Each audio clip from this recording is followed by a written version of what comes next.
ఒక్క చంద్రబాబు నాయుడు మాత్రమే చేయగలుగుతాడు ఇట్లాంటి కార్యక్రమాలు.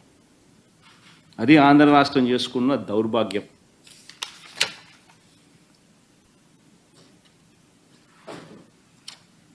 నిజంగా టీటీడీలో వైఎస్ఆర్సీపీ వచ్చిన తర్వాత జరిగిన అనేక మంచి కార్యక్రమాలు, ఒకటి కాదు రెండు కాదు, అనేక మంచి కార్యక్రమాలు జరిగాయి. వైఎస్ఆర్సీపీ ప్రభుత్వం వచ్చిన తర్వాతే నవనీత సేవ మొదలుపెట్టాం. దీనికోసం స్వచ్ఛమైన ఈ నవనీత సేవ మొదలైంది. దీనికోసం స్వచ్ఛమైన నెయ్యి తయారీకి కొండ మీద ప్రత్యేక గోశాలను కూడా పెట్టాం. శ్రీవారి ఆలయంలో అర్చకుల జీతాలు రెట్టింపు చేశాం. ఇంకా ప్రసాదాలు తయారు చేసే పాటు కార్మికులకు సర్వీస్ క్రమబద్ధీకరించడంతో పాటు వారి జీతాలు కూడా పెంచడం జరిగింది వైఎస్ఆర్సీపీ హయాంలోనే. చంద్రబాబు దేవాలయాలను కూల్చేస్తే దేశవ్యాప్తంగా జీర్ణ వ్యవస్థలో ఉన్న ఆలయాలను పునరుద్ధరణ కార్యక్రమం కూడా చేసింది వైఎస్ఆర్సీపీ హయాంలోనే.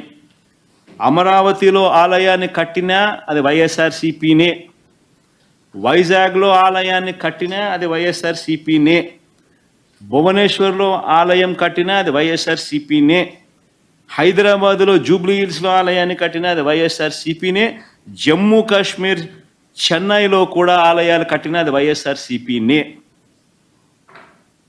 ఇవన్నీ కట్టింది వైఎస్ఆర్సీపీ హయాంలోనే, చంద్రబాబు హయాంలో కాదు. చివరికి అమెరికాలో కూడా ఆలయ నిర్మాణానికి మా హయాంలోనే టీటీడీ సహకరించింది. స్వామివారి దర్శనానికి వచ్చే భక్తులకు సేవలు అందిస్తా ఉన్న ఉద్యోగులకు మరింత తోడుగా నిలిచేందుకు 9,000 మంది ఉద్యోగులకు ఇళ్ల పట్టాలు ఇచ్చింది కూడా వైఎస్ఆర్సీపీ ప్రభుత్వమే. వైఎస్ఆర్సీపీ హయాంలోనే. చంద్రబాబు హయాంలో కనీసం 1 సెంటు కూడా ఆ టీటీడీలో పనిచేస్తూ ఉన్న ఎంప్లాయీస్ 1 సెంటు స్థలం అయిపోద్దు ఇవ్వడానికి ఆయనకు మనసు రాల.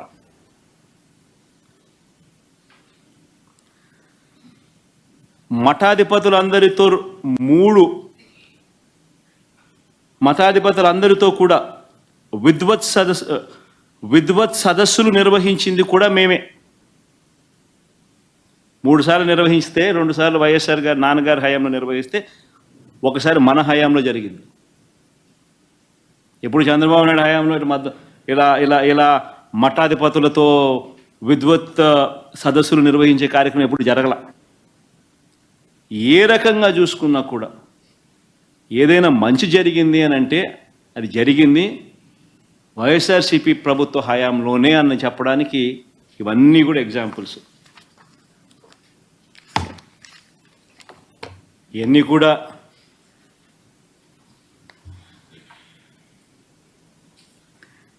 నాలుగు మాటలు ఇంగ్లీష్లో కూడా చెప్తా. ఎందుకనంటే ఇష్యూని ఎంత పెద్ద చేసి పెడుతున్నారనంటే వీళ్ళంతా ఆశ్చర్యం కలిగించే విధంగా ఒక అబద్ధానికి రెక్కలు కట్టి ఏ రకంగా వీళ్ళు దుష్ప్రచారం చేస్తూ ఉన్నారంటే, ఆ నేషనల్ టీవీ ఛానల్స్ కూడా ఒక్కొక్కసారి నేను చూస్తూ ఉన్నప్పుడు ఆ నేషనల్ టీవీ ఛానల్స్ కూడా వాళ్ళకు తెలిసి చేస్తూ ఉన్నారో తెలియకుండా చేస్తూ ఉన్నారో నాకు కూడా బాధ అనిపించింది.